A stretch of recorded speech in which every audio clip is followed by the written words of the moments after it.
Nós estaremos juntas sempre, diante das lutas de cada dia. E o exemplo do Divino Mestre é aquele que sua mãezinha está seguindo, empenhando as forças do próprio ser, sem que ninguém que aqui esteja procurando ajuda saiba que está ingerindo um café que foi feito por uma cancerosa em luta contra a própria doença. Talvez, Rosemary, Leonor sare mais rapidamente do câncer verdadeiro, o da indiferença, o do egoísmo, o da fragilidade pessoal, do que nós duas consigamos nos curar de uma gripe. Confiemos no médico dos médicos. Nunca perdemos por nos entregarmos a ele, através do trabalho digno e da fé em Deus.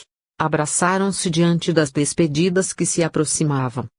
Rosemary procurou a mãezinha, fortificada e orgulhosa graças ao exemplo de coragem que Leonor lhe transmitia, para dela despedir-se também, guardando consigo a admiração pelo seu esforço. Sim, pensava a filha, minha mãe está lutando contra a sua doença. A mim me cabe enfrentar a minha e não vacilar no testemunho. Enquanto voltava para casa, Gabriela a abraçava, orgulhosa da pupila, envolvendo-a num clima de tanta paz e alegria, que Rosemary voltara a permitir que as lágrimas escorressem enquanto sorria de felicidade. Jesus a escutara, bons amigos a sustentariam, nunca faltaria nada. Jesus havia multiplicado os pães e os peixes e alimentado, com eles, a multidão dos famintos. Estes pensamentos iam sendo irradiados do Espírito Protetor que, de forma elevada e luminosa, carregava Rosemary em seus braços como se tivesse o condão de fazê-la flutuar. E entre os inúmeros conselhos que lhe fazia chegar à mente através da sintonia clara que se estabelecera entre ambas, Gabriela lhe dizia: seria melhor não telefonar. Não dê nenhuma resposta, Rosemary. Deixe que o nosso irmão fique à espera, sem que receba comunicação tão aguardada. O tempo será nosso aliado enquanto que a ansiedade o forçará a demonstrar quem realmente é, para que você entenda que fez a escolha correta. Captando as palavras sem sons que Gabriela lhe endereçava, Rosemary, como alguém que pensa consigo mesma, monologava interiormente, sem imaginar que estava conversando com o próprio Espírito Protetor.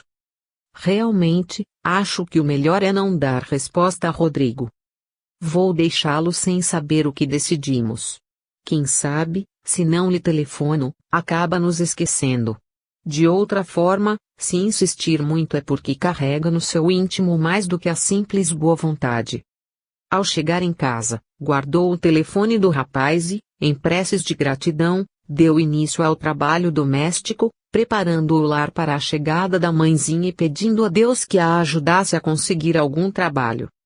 Estava dedicada à arrumação da modesta casinha quando ouviu alguns gritos vindos da vizinhança, gritos que a chamavam com angústia. Parou de fazer a sua atividade e dirigiu-se à janela para confirmar o que ouvira. Rosemary, socorro, me ajude! Gritava uma mulher das redondezas. Minha nossa, o que será que está acontecendo? Parece que é Conceição que está gritando. Rosemary, me acuda, por favor, sou eu, Conceição. Tocada pelo desespero que essa invocação lhe traduzia, Rosemary abandonou o trabalho de casa e correu até a moradia da maledicente vizinha, encontrando-a no chão, quase sem forças para colocar-se de pé. Mas o que aconteceu, Conceição? Veja, Rosi, estou sangrando muito, disse a mulher, em desespero e palidez. Chame uma ambulância, por favor. Correndo ao telefone, Rosemary chamou o serviço médico de urgência, especificando o que acontecia com a paciente.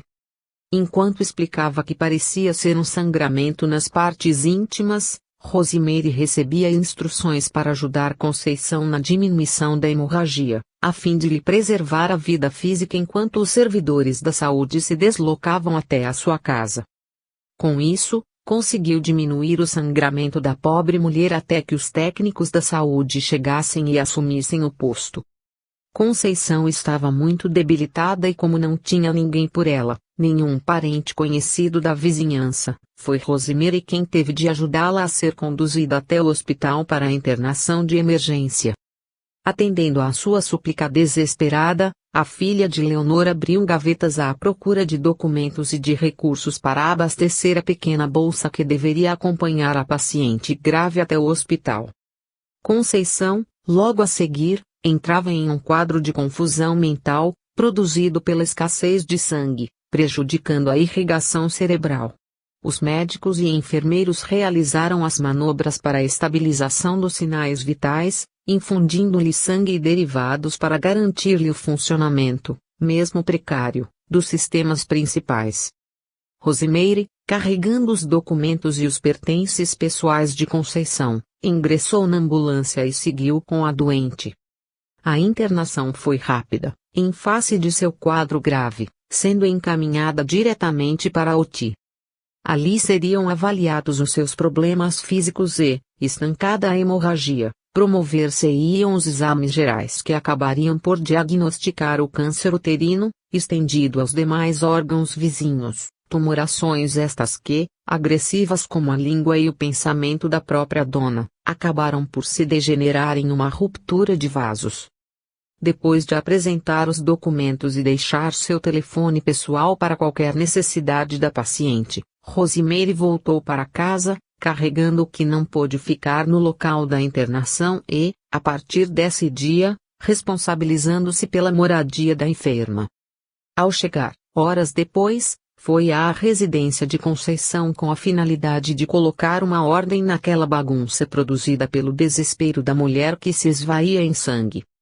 Mobilizou panos e baúdes, limpou ladrilhos e móveis, afastou mesas, organizou objetos, tudo para evitar que o odor acre do sangue coagulado empesteasse o local de modo insuportável. Precisava encontrar algum telefone de familiares de Conceição para que avisasse o que se passava com ela. Ninguém tinha notícia de algum parente próximo, mas isso, necessariamente, não queria dizer que não existisse algum. Por isso, Rosimeire passou a pesquisar nas agendas próximas ao telefone, onde não encontrou nenhuma referência pessoal, já que entre os números existentes, a maioria estava riscada como não mais habilitado. O único que lhe restava era o celular de um nome masculino, aquele que, tendo um dia se envolvido amorosamente com a mulher, mantinha-se sob seu controle por temer que ela lhe destruísse o casamento como sempre prometera fazer. Rosimeire, no entanto, não sabia de nada disso. Não lhe ocorrendo outra ideia, passou a mão no telefone e discou para o celular. A voz masculina atendeu, rispidamente. Olha, Conceição, já lhe disse que amanhã levo o dinheiro. Pare de me atormentar um pouco, mulher. Estou trabalhando e não posso ficar sendo ameaçado por você. Alô? Seu Moreira? Quem é que tá falando aí? Não é a Conceição? Não, senhor. Desculpe ligar, mas sou a vizinha dela. Só encontrei o seu telefone na agenda e imaginei que o senhor pudesse nos ajudar. Dona Conceição está internada em estado grave. Sofreu uma hemorragia. Enquanto falava, procurando ser o mais clara e rápida possível, Rosimeire escutou uma gargalhada de alegria do outro lado do telefone. Graças a Deus. Eu sonhava com essa notícia há muitos anos. Você não sabe o favor que está me fazendo, moça. Espantada com a reação do homem do outro lado, Rosimeire respondeu. Sim, senhor Moreira, não há de quê. Mas não pensei que o senhor fosse ficar tão contente com uma notícia tão grave. Mas é grave mesmo? Você acha que ela corre risco de vida? Conte para mim com detalhes. E então, Rosimeire passou a relatar tudo o que presenciara, de forma a tentar demonstrar ao homem que o caso de Conceição era deveras delicado e não se sabia se conseguiria recuperar-se. Puxa vida, moça, você não imagina o peso que essa notícia tira de minhas costas. Espero que a próxima seja a comunicação do local do enterro dessa bruxa desgraçada. Como assim? Respondeu Rosimeire, espantada. Sim, quero saber quando ela morrer para que possa dar uma grande festa em homenagem à limpeza que foi feita na face da terra. Essa mulher era uma víbora em forma de gente. Há muitos anos me explora. Graças a Deus, por fim, estou livre. Por favor, prometa que me avisa quando ela morrer. sem saber o que dizer, Rosemary, entre abobalhada e indignada, respondeu: Eu lhe prometo sim, senhor Moreira. Mas o senhor pode me dizer se sabe de algum parente dela? Felizmente não conheço nenhum deles e, sinceramente, se conhecesse não te contaria, para que eles não se vejam incomodados por essa odienta criatura, que nunca ajudou ninguém e que, agora, não tem o direito de atrapalhar os que estão sossegados em seus cantos. Vendo que não teria mais nenhuma informação, Rosemary se despediu com educação e desligou o telefone. Só lhe restava, agora, investigar em gavetas, armários, cômodas para ver se encontrava algum endereço ou telefone. Foi, então, que a moça se deparou com um conjunto muito interessante e incriminador. Pilhas de revistas e vídeos pornográficos, apetrechos de igual utilização, roupas especiais para as mesmas finalidades, numa verdadeira loja de leviandades, arquivadas em seus guarda-roupas. Depois da primeira surpresa, Rosemary se deparou com o conjunto de cadernos que estavam metodicamente enumerados e arquivados em uma prateleira fechada, além de outros que, mais recentes, aguardavam a catalogação definitiva dentro de algumas gavetas da sala principal. Ao abri-los, passou a ler, com espanto, os comentários sobre a vida de todos os vizinhos, ao mesmo tempo em que se inteirava dos diálogos que Conceição e Moreira levavam ao telefone, com os comentários da mulher a respeito de sua ligação clandestina com o pobre infeliz que se deixara, um dia, levar pelo contato íntimo com aquela víbora em forma de mulher. A leitura do material ocupou o seu tempo, depois da faxina que limpara o sangue espalhado pelos arredores. Entretida com tão detalhado noticiário, permeado de lances maliciosos e comentários grotescos, foi com maior surpresa que Rosemary encontrou referências a ela mesma, no encontro do dia anterior, grafadas ainda com a tinta fresca das emoções da véspera, sempre trazendo o julgamento mesquinho da visão deturpada com que Conceição media o mundo ao seu redor. Minha Nossa Senhora, o que é isso? Aqui estão os pormenores da vida de toda a vizinhança. Meu Deus do céu, como esta mulher poderia fazer isso e parecer amistosa para muitos? Os pensamentos se sucediam de forma incontrolável, mesclando a surpresa à indignação, à medida que as linhas revelavam os pormenores da vida conjugal de vários moradores da redondeza, suas brigas durante a madrugada, as supostas noitadas de prazer dos casais, os casos amorosos, os namoricos dos meninos, os comentários sobre os corpos das meninas, tudo isso escrito com as tintas pervertidas de seu espírito viciado e recalcado nas questões da sexualidade. Rosemary, agora, não poderia deixar de conhecer o teor dos comentários de Conceição a respeito da vida de sua mãe, dela própria e dos que, ao longo dos anos que ali se mantinham, fizeram parte de suas rotinas. Carregando alguns dos cadernos consigo, a moça deixou tudo arrumado, trancou a porta e voltou para casa antes que Leonor chegasse do trabalho voluntário. Intrigada com tudo aquilo, Rosemary esforçou-se para não transparecer qualquer indício de indignação, já que não desejava contaminar a mãe com os comentários indecentes da vizinha. No entanto, a madrugada lhe prometia novas e mais candentes surpresas. 32. Agitação nos abismos e no parlamento. Conforme havia comunicado a Drômio, o maioral organizara a expedição através da qual supervisionaria as inúmeras atividades de seus serviçais junto aos diversos meios de influência, sobretudo para infundir convicções nas autoridades responsáveis por decidir os destinos da coletividade, facilitando a implantação dos instrumentais mais adequados à defesa dos servos do reino inferior, sempre submetidos às contingências da gravidez indesejada, que os retirava do domínio do grande líder por largo tempo. Com a possibilidade da destruição ilimitada da vida no ventre materno, a qualquer tempo se conseguiria recambiar os agentes trevosos, permitindo-se, assim, a multiplicação das oportunidades de exploração do prazer com os menores prejuízos em termos de baixas em suas fileiras.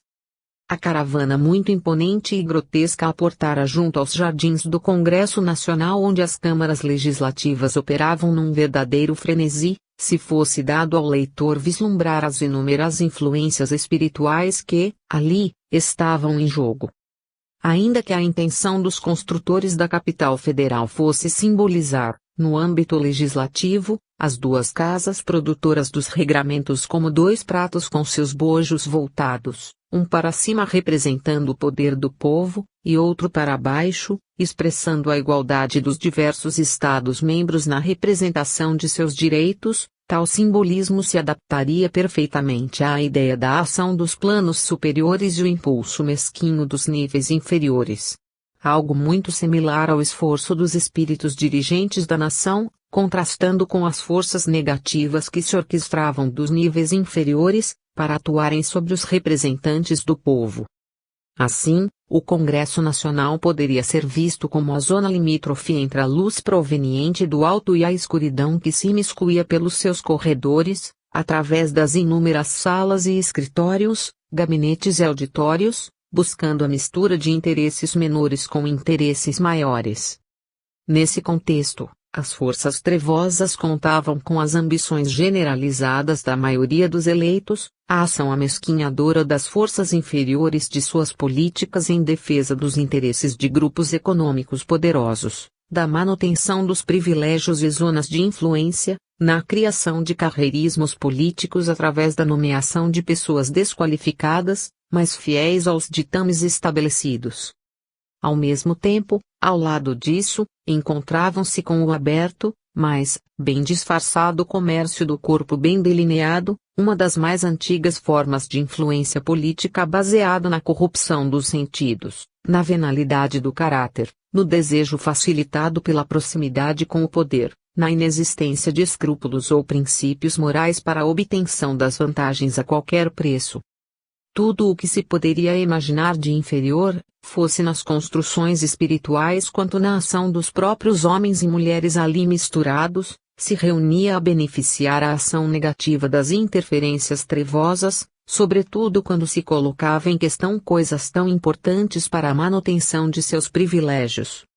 Ao lado desse contexto amplo e predominante, encontrava-se pequeno núcleo de homens e mulheres, funcionários e agentes públicos fiéis à consciência, capacitados para o respeitável trabalho de agir em nome da coletividade. Representantes do povo que não haviam aceitado vender a própria consciência pelo preço vil do interesse compartilhado, da prostituição do toma lá dá cá, serviam de ponto de referência para as esperanças espirituais superiores, lutando para se manterem como alicerce na defesa da cidadania, satisfeitos com sua remuneração, sem o interesse em ampliar seus ganhos desmesuradamente, capacitados para o exercício do difícil ministério de defender a verdade diante dos interesseiros, dos negociantes, dos espoliadores, todos estes muito bem disfarçados de impolutos servidores da justiça, da lei e do bem-estar públicos. A começar dos espíritos idealistas que estiveram ligados às aspirações de liberdade dos áureos tempos das perseguições da coroa portuguesa, encontravam-se entre os líderes espirituais da nação brasileira, as almas íntegras de Tiradentes, José Bonifácio, Pedro I, Pedro II, Rui Barbosa, Getúlio Vargas, Castro Alves. Rio Branco, vários dos membros da Inconfidência Mineira, religiosos abnegados de todas as correntes existentes, inúmeros desaparecidos políticos nas perseguições da ditadura, expoentes militares de todas as épocas que não se haviam mesclado com a corrupção ou o abuso do poder sobre os opositores, além de artistas nacionalistas de todas as áreas, todos reunidos como fonte de ideais para a transformação do país em crescimento. Todos preocupados com uma evolução que não deveria ser apenas em riqueza material, mas, ao mesmo tempo, com a eclosão de valores mais nobres, na amplificação dos programas de educação e formação da juventude, na defesa dos valores da pedagogia séria, da pacificação dos corações aflitos através da multiplicação dos postos de trabalho, da melhor distribuição dos proventos e rendas, da garantia de oportunidades para todos. Assim, facilmente se constatava o contraste entre as luzes volumosas que eram derramadas sobre os encarnados naquele palácio das leis.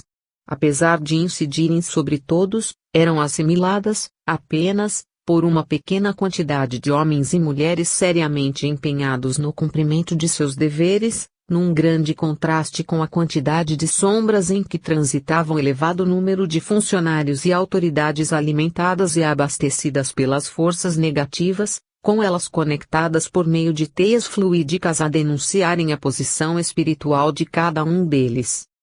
Em realidade, ao observador mais afastado, a presença desse contingente de pessoas e entidades inferiores reunido naquela estrutura administrativa e governamental da nação, surgiria aos seus olhos como um quisto escuro, uma espécie de tumoração pulsante no impressionante e imponente caminho de luz que descia do alto e banhava a instituição congressual como se, em um vasto, alvo e iluminado lençol, que se originava no mais profundo confim do firmamento e caía sobre a terra, uma nódoa escura insistisse em desnaturar-lhe a brancura.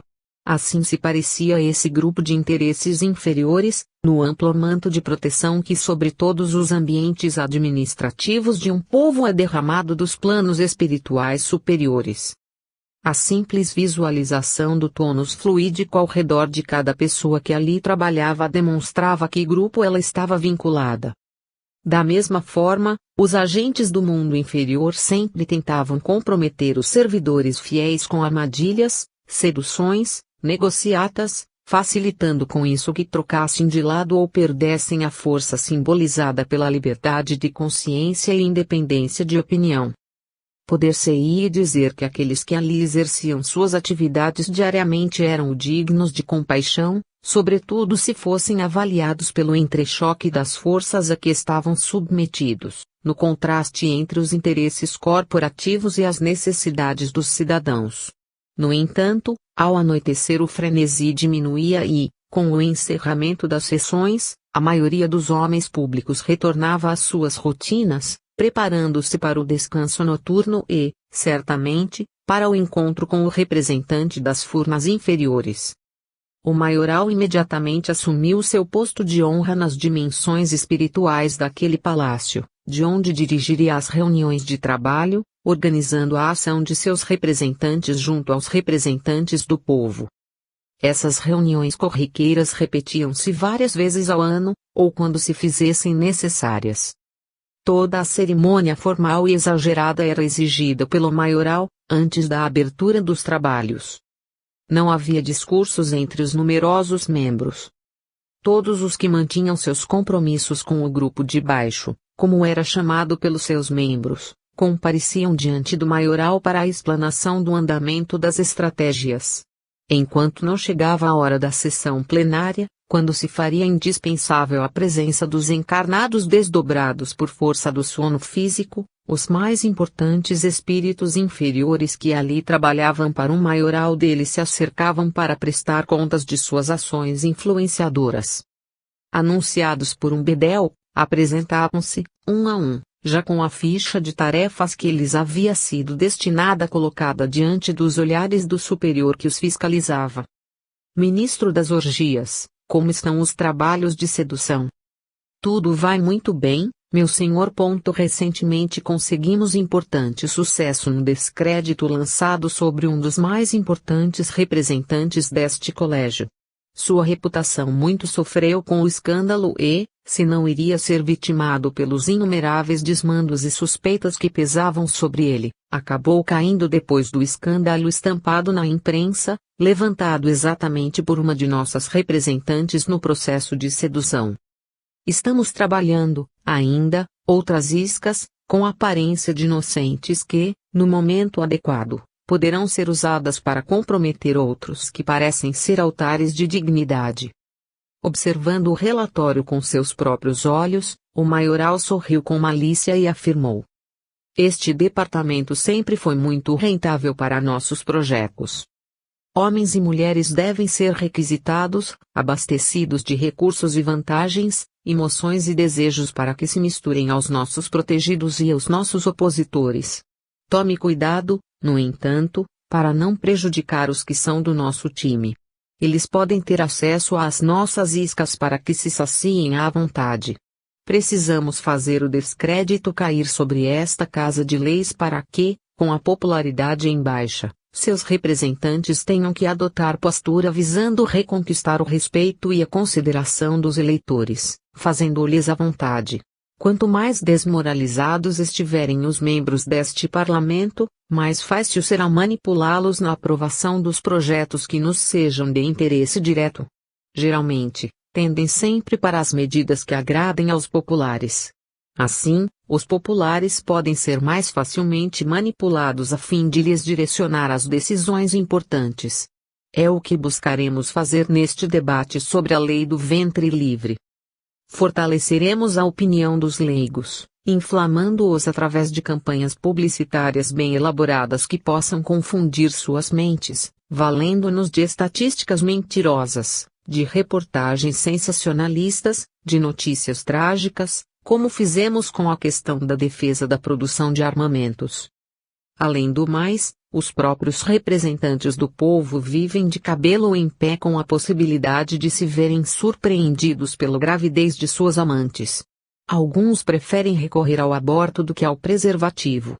Com a aprovação da lei, terão o argumento facilitado, a fim de que não sejam chantageados pelas caçadoras de oportunidades. Gargalhou o maioral. Como é fácil manipular esses idiotas.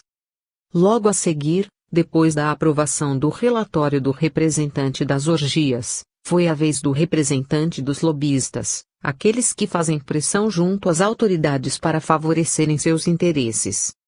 Bem, Majestade, falou o responsável pela exposição, nossos métodos continuam sendo muito eficazes. Se não fosse aquele incompetente que acabou flagrado embolsando pouco dinheiro, ainda estaríamos mais fortalecidos. No entanto, considerando o seu intento de desmoralização coletiva para a obtenção da aprovação da lei do ventre livre, mesmo aquela crise nas fileiras dos nossos cooperadores acabou por beneficiar seus projetos futuros.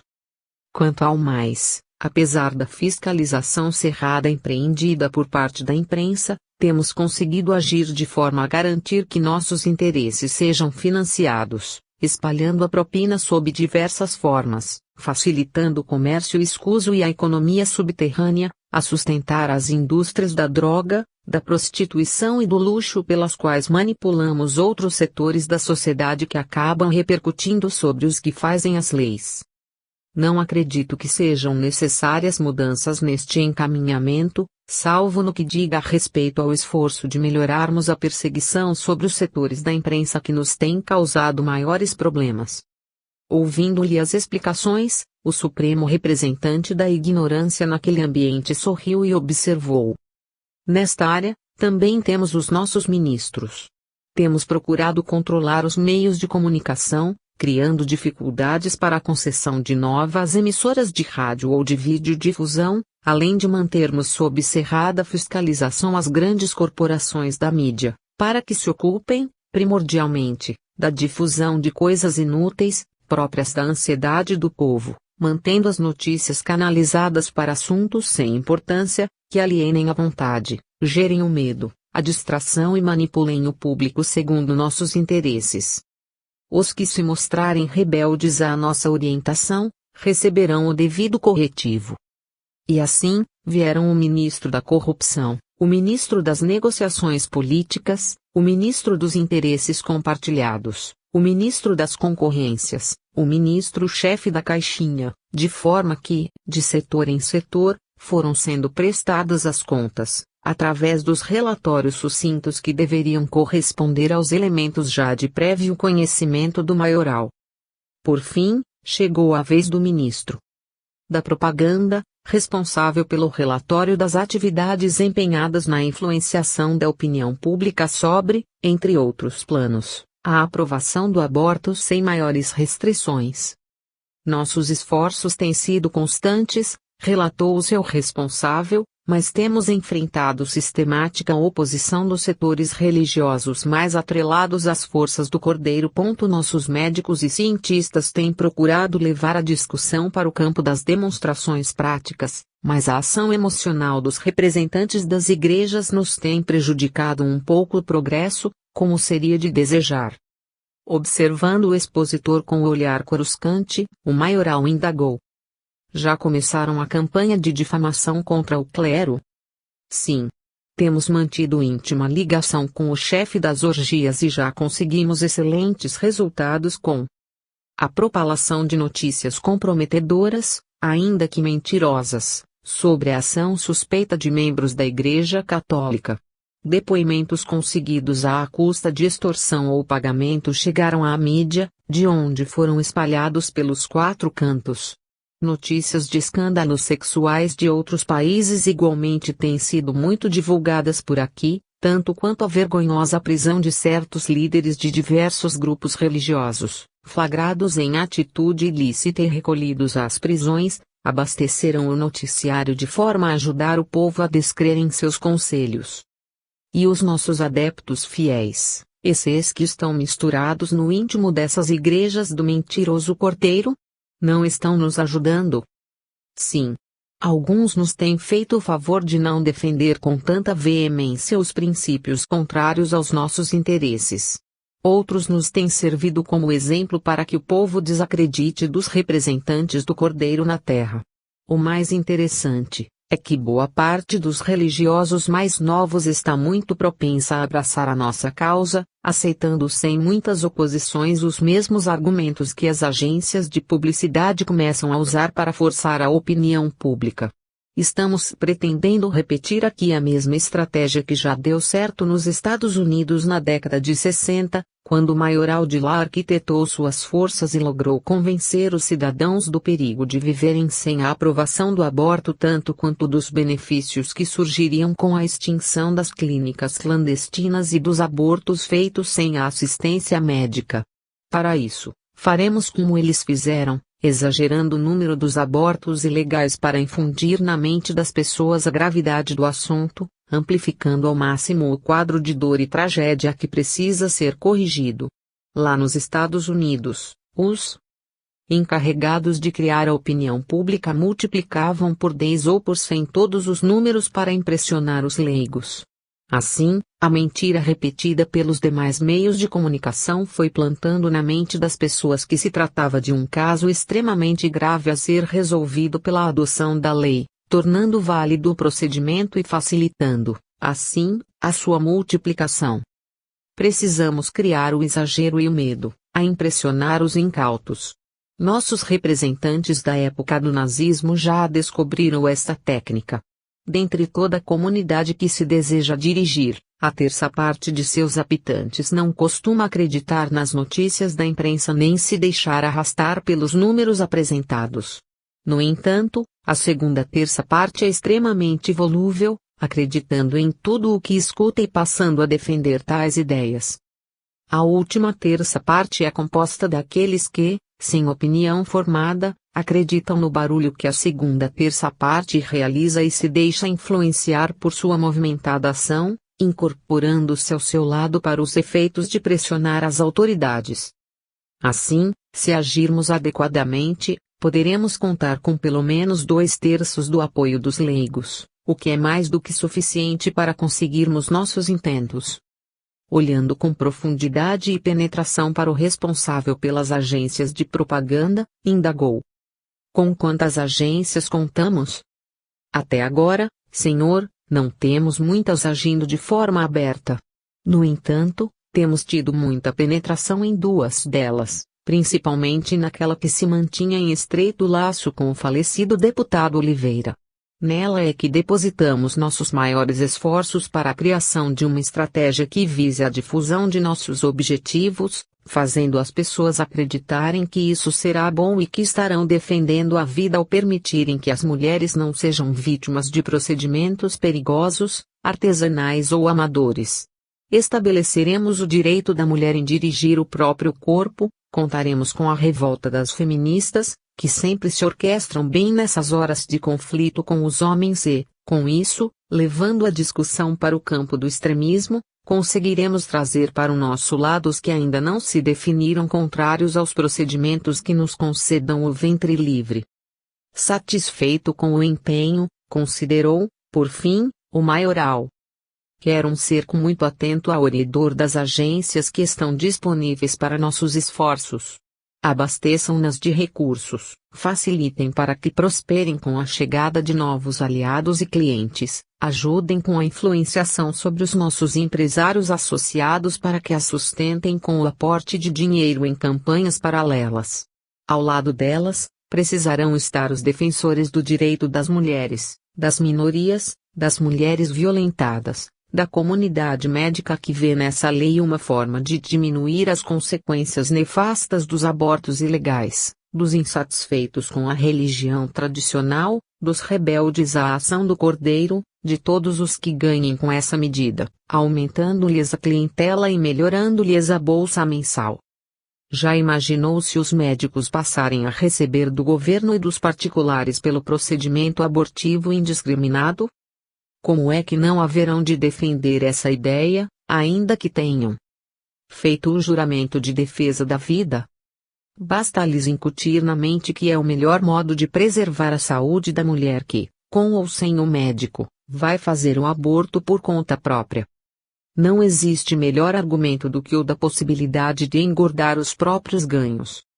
Terminado o primeiro momento do encontro, restava aguardar a segunda etapa, quando o maioral, reunido com seu cortejo de entidades grosseiras, se estabeleceria no centro do auditório principal do Congresso Nacional para que, durante a madrugada, pudesse dirigir-se aos representantes do povo que se encontravam em sintonia com seus objetivos, retirados de seus corpos por ocasião do sono físico, tanto quanto das demais autoridades e ajudantes que os assessoravam, a fim de estabelecer o reforço hipnótico, com a renovação das ordens e o estabelecimento das prioridades.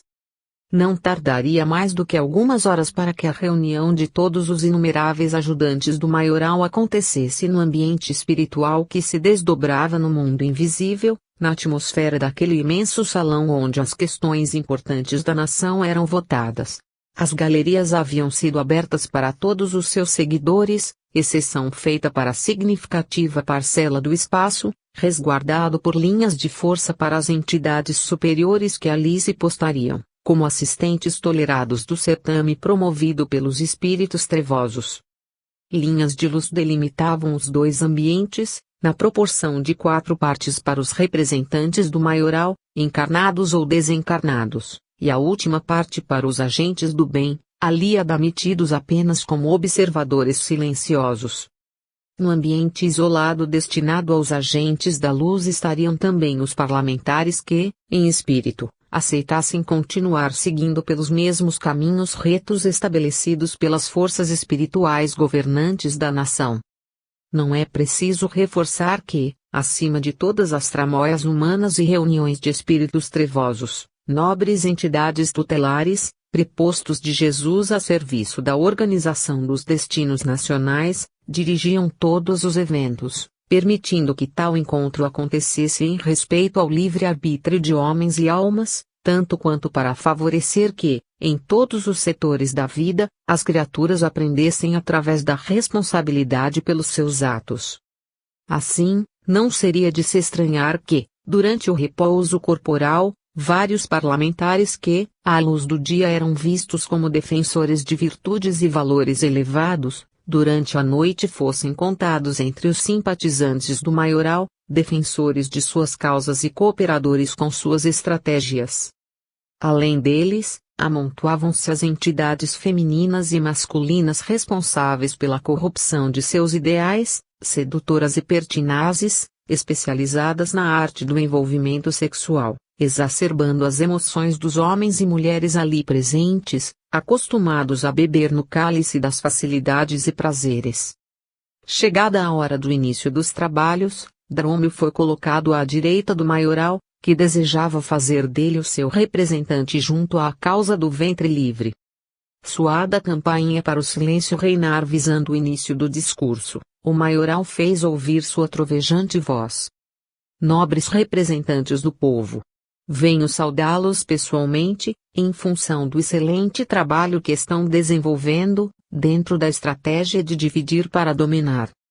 Já entenderam que é necessário manter o povo em disfarçada ignorância, para que não seja por sua pressão que tenhamos de modificar o rumo de nossos projetos. povo culto e esclarecido exige de seus representantes mais e mais direitos, limitando para nós os recursos dos cofres abarrotados e dando-nos muito mais trabalho. Temos de perpetuar nossos conchavos e manter nossos domínios regionais.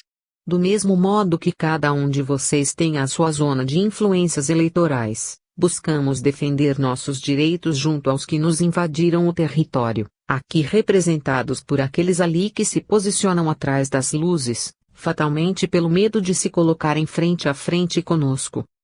A referência irônica fez levantar uma onda de apupos e vaias direcionadas à região luminosa que não poderia ser invadida pelas forças escuras. Retomando o controle da palavra, o maioral prosseguiu. Temos nossos planos e não importa que os falsos representantes da bondade mentirosa estejam presentes. Ninguém conseguirá nos impedir de realizá-los. Esta terra é nossa, é de nossos projetos, de nossos prazeres, de nossas lutas milenares. Nossos ancestrais a conquistaram pela força, pela fogueira, pelo gesto heróico que espalhou seu sangue misturando pela poeira do solo. Não será um bando de fantoches que irá nos tirar o berço, única garantia para a continuidade de nossa dinastia. Em todo o mundo, neste momento, inúmeros representantes nossos estão empenhados em manter nossos direitos, coibindo o avanço dessas víboras luminosas que não sabem respeitar os tratados estabelecidos. Aqui não será diferente.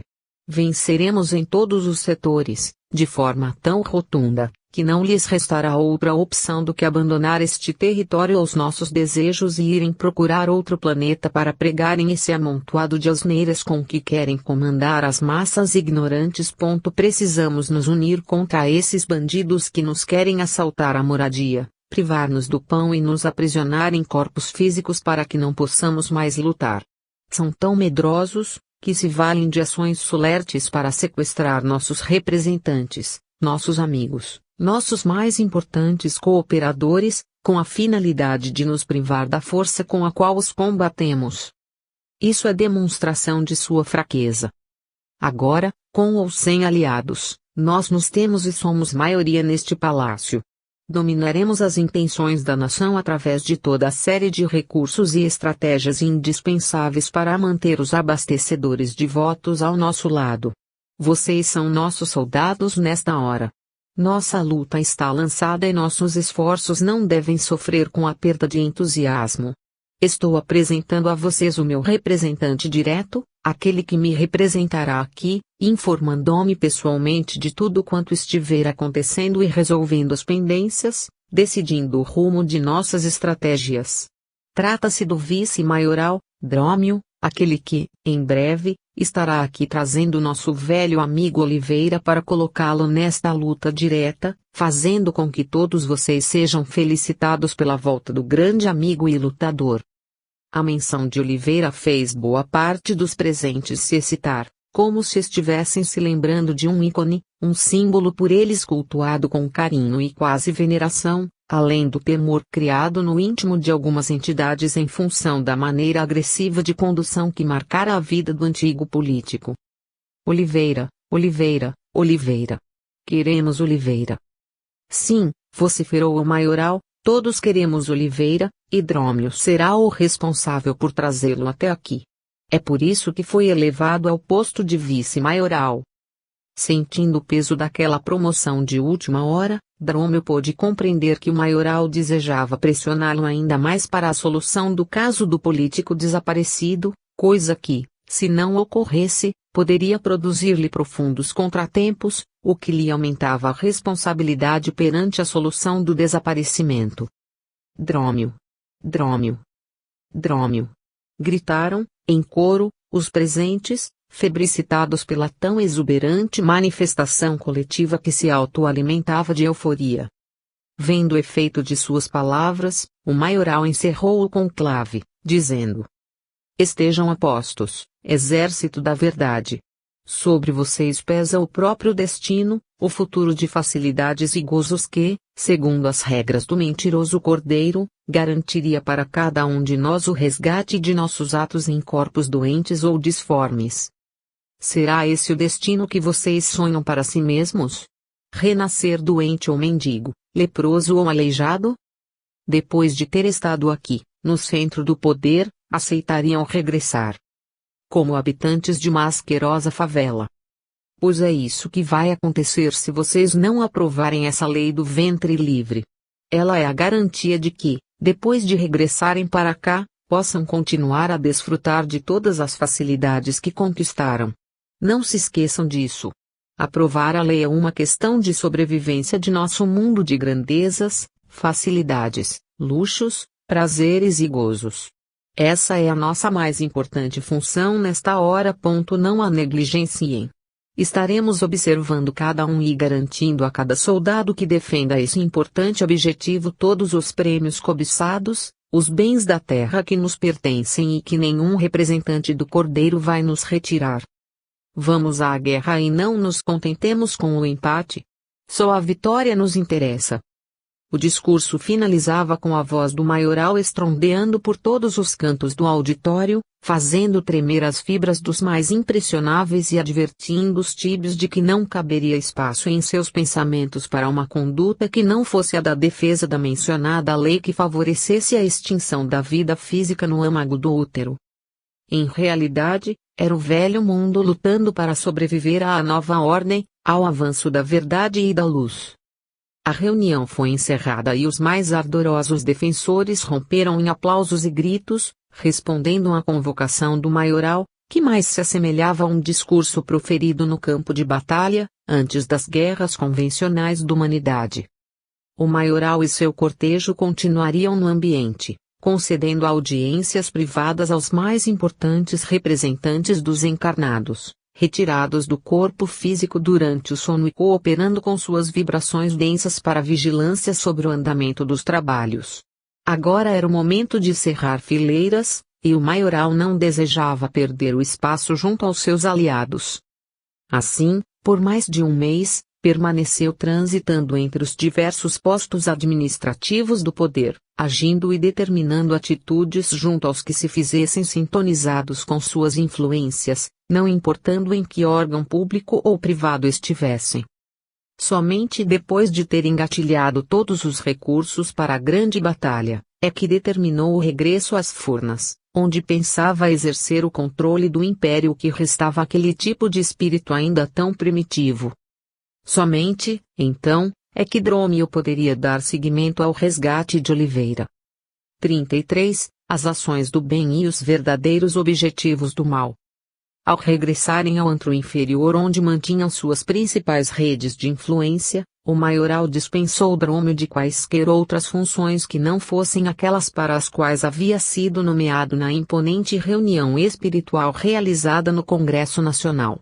Deveria dedicar-se à organização de todos os detalhes, estudar as estratégias, fiscalizar os agentes opressores, espalhar processos de obsessão quando se fizessem necessários, determinar a implantação de corpúsculos ovoides na atmosfera perispiritual e física dos adversários, avaliar as horas e mais horas de filmagens e informações coletadas por seus funcionários, que registravam todos os eventos que ocorriam na vida dos parlamentares e autoridades que se opunham aos planos do maioral. Como base nesses filmes e gravações, observavam fraquezas de caráter, brechas na consciência e caminhos para explorar tais fragilidades. Departamentos de estudo e planejamento se empenhavam para melhor aproveitar as facilidades que os próprios encarnados lhes conferissem, favorecendo-lhes a queda moral como instrumento de dominação, fornecendo-lhes as ferramentas com as quais eles próprios acabariam por se comprometer. Tais entidades precisavam das licenciosidades de caráter aliadas à invigilância dos vivos para, longe de se imporem a eles, ajudá-los a concretizar seus próprios objetivos negativos, aqueles que faziam parte de seus sonhos secretos, de suas cogitações pecaminosas ocultas. Era um trabalho estafante e muito complexo, no qual Drômio era auxiliado por um verdadeiro exército de ajudantes especialistas, almas perfeitamente condicionadas aos processos de perseguição, espíritos que, na Terra, haviam exercido funções de destaque, geralmente no mesmo ambiente de influências políticas em que lhes cumpria, agora, atuar. Antigos comparsas, dirigentes partidários, membros de grupos importantes e famílias mafiosas congregavam-se como o staff do vice-maioral, adotando os procedimentos indispensáveis à coordenação de tão vasta tarefa. Era nesse contexto que a figura de Oliveira se faria tão importante, uma vez que, tendo sido experiente manejador dos interesses conflitantes, o velho político tinha grande capacidade de organizar e uma visão muito arguta para avaliar o futuro, antecipando as ações e compreendendo o mecanismo da vida política como um organismo vivo. Há pessoas com esse faro desenvolvido para a antevisão dos efeitos e do rumo que melhor se deva adotar para a concretização de suas intenções. Dentre todos os espíritos planejadores, Oliveira seria aquele que mais facilmente teria condições de atuar na determinação de influências, na sintonia com as autoridades encarnadas, na aproximação de antigos companheiros para agir sobre suas consciências comprometidas com ele. Os espíritos de ex-políticos que ali militavam ansiavam por tê-lo entre os seus principais líderes, numa demonstração muito clara da imensa influência que ele exerceria no ambiente de onde fora retirado havia pouco tempo. Drômio, então, precisava conciliar tais responsabilidades organizativas com as da retomada do resgate de Oliveira. As inúmeras patrulhas despachadas pelo maioral para fiscalizarem todos os caminhos dos campos inferiores nada conseguiram encontrar, ao longo do tempo em que se mobilizaram. Apenas os velhos espíritos jornadeiros do abismo, perdidos na ignorância, infelizes escravos da culpa em busca de novos horizontes, somente eles eram retidos pelas milícias, impedidos de seguir no caminho que os levasse aos níveis mais altos, aos planos menos densos. Dessa forma, o trio fugitivo deveria estar oculto em alguma parte e, com a ajuda de Aristeu, Drômio haveria de resgatar todos eles e dar seguimento aos planos de intervenção política com a cooperação de Oliveira. Enquanto isso acontecia naquela dimensão inferiorizada pela ignorância, no ambiente físico onde se movimentavam os interesses políticos que produziam as leis pelos embates entre os encarnados, o exército de agentes do maioral se desdobrava para atuar sobre os seus sócios físicos, os representantes de seus interesses, reforçando suas intuições negativas, aclarando seus pensamentos sobre os métodos a utilizar, concentrando suas energias na transformação das opiniões. Para a irritação deles, entretanto, tais iniciativas encontravam sempre algumas barreiras que as vulneravam ou diminuíam o seu impacto. Isso porque, da mesma forma que tais entidades perversas se organizavam para atingir os seus intentos, os espíritos superiores mantinham também seus núcleos avançados de ação sobre os representantes do povo. Vibrando em outra dimensão fluídica, lastreada na força do amor e no caráter sublime da oração, tais representantes agiam fora das vistas dos espíritos inferiores, que mais pareciam espectros grudados nos vivos, sugando-lhes as energias, atuando sobre eles como polvos envolvendo suas presas. Era deprimente observar o número de representantes do povo transitando pelos corredores afivelando ao campo magnético essas entidades perturbadas que se lhes justapunham, por sua aceitação e conivência. No entanto, ao lado destes, igualmente era alvissareira a visão dos vários espíritos sábios, nobres entidades devotadas à causa pública que, outrora, foram responsáveis pelas construções da civilização no dia ela possui de mais nobre, perambulando por todas as partes naquele palácio legislativo. Os representantes do povo, eleitos para o exercício de um mandato, portanto, seguiam assessorados por filósofos gregos, por representantes de escolas do pensamento ocidental e oriental, por nobres senadores romanos, cartagineses, por sacerdotes druidas, eminências budistas, protestantes, católicas, muçulmanas, judias, espíritas, além de antigos conselheiros de nobres, magistrados proeminentes, todos já unidos pelos princípios universais e empenhados em exercer a função de iluminadores de consciência, ainda que tivessem de compartilhar o ambiente mental do encarnado com a ação nefasta das entidades inferiores. Era assim que a sabedoria do universo, levando em consideração as superlativas responsabilidades de qualquer representante do povo, procurava auxiliar a todos e cada um deles, não importando qual fosse o seu partido, a sua inclinação política, as suas condutas morais, os seus defeitos como pessoa ou como membro de um parlamento. O bem os cercava 24 horas por dia, ainda que eles se recusassem a aceitar seus conselhos pela mesma quantidade de horas. A ação pacífica e constante das nobres entidades era como que uma custódia permanente para que, ao menor sinal de arrependimento, à mais singela modificação de atitude mental, ante a eclosão da menor semente de idealismo ou de emoção, pudessem ajustar-se ao campo magnético favorável e estimular a sua transformação, melhorando-lhe ainda mais essas disposições e, com carinho e firmeza, auxiliar o encarnado a desvencilhar-se da opressão fluídica inferior que persistia em agir sobre ele. Além disso, não bastando a companhia constante de tais luminares da espiritualidade, em cada corredor congressual havia um posto de vigia e de atendimento fluídico, mantido pelas entidades generosas para socorrer os perturbadores, fossem os encarnados em desequilíbrio físico, mental ou espiritual, fossem os espíritos que os acompanhavam, muitos dos quais acabavam sendo amparados por estes postos de saúde que se multiplicavam por todo o labirinto de corredores e salas, organizados de forma criteriosa e metódica, em setores específicos, demonstrando a coordenação sábia dos diversos núcleos. Outro fator muito importante para a harmonização do ambiente era o concurso das diversas entidades religiosas que se mantinham em vigília, tanto para ajudar os parlamentares com a influência salutar das intuições do bem, quanto para se revezarem nas celebrações singelas e palestras ou conversas que eram oferecidas ao público desencarnado, em intervalos regulares e sob diversas roupagens, com a finalidade de atrair espíritos que, mesmo desejando prejudicar ou influenciar negativamente os trabalhos daquela instituição, resolvessem escutar algum serviço religioso, alguma pregação, alguma cerimônia que, um dia, lhes houvesse sido familiar na terra.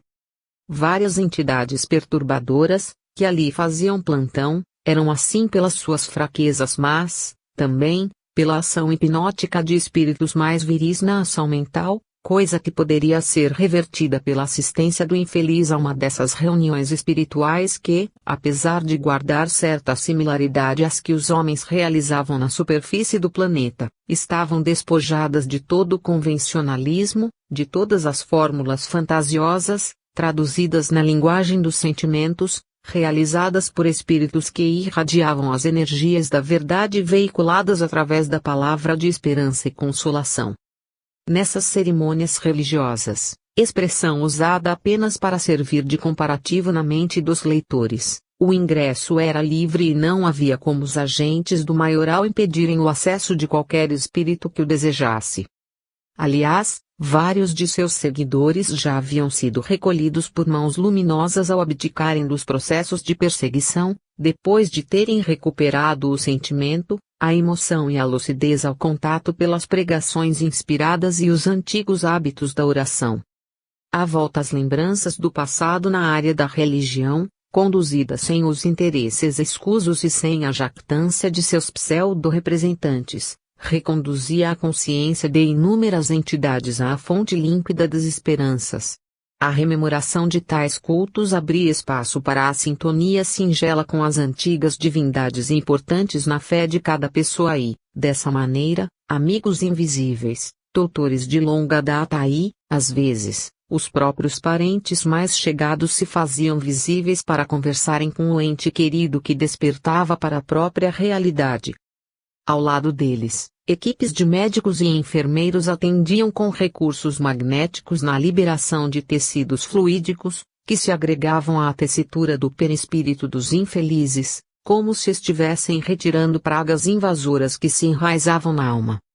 Com essa liberação, facultada pela sintonia renovada de tais espíritos, a equipe de atendimento médico que trabalhava em conjunto com os representantes religiosos recolhia os novos pacientes, geralmente adormecidos ou desnorteados, e os encaminhava ao hospital espiritual que se erguia nas proximidades do vasto edifício congressual, amplo complexo de amparo espiritual superior, aberto para o amparo aos milhares de homens e mulheres que tivessem a disposição para modificar seu caráter. Da mesma forma que o salão principal for utilizado, em sua dimensão vibratória, para a reunião conduzida pelo maioral, as lideranças luminosas se valiam dele para a realização de conclaves elevados, convidando todos os espíritos encarnados desdobrados que o desejassem, a